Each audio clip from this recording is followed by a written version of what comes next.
akili, akili, akili, akili. Muraho abana, ngiye kubasomera inkuru nziza. Apipo nawe akunda gusomera ibitabo.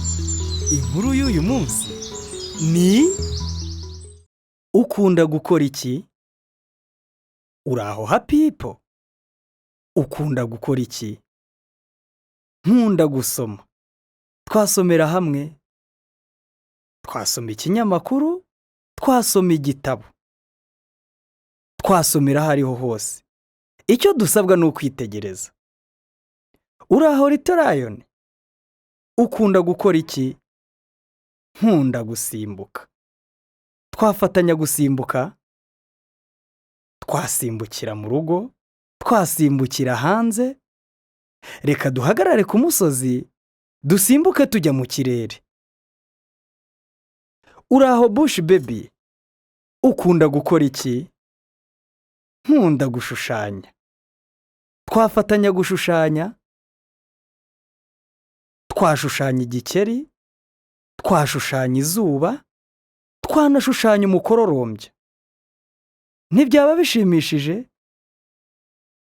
Uraho Nguge, ukunda gukora iki?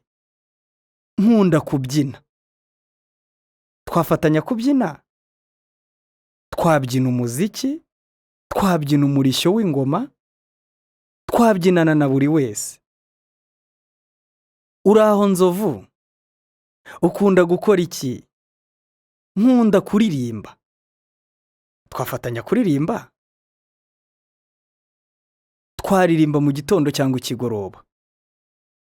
Twaririmbira mama ndetse na papa.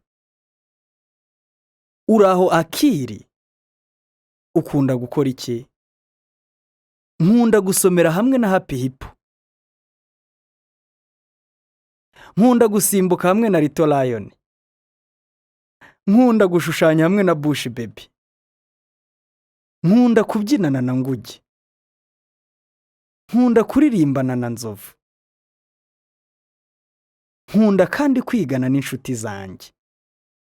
Naho wowe, ukunda gukora iki? Inkuru irarangiye. Mwayikunze? Naho ubutaha. Bye!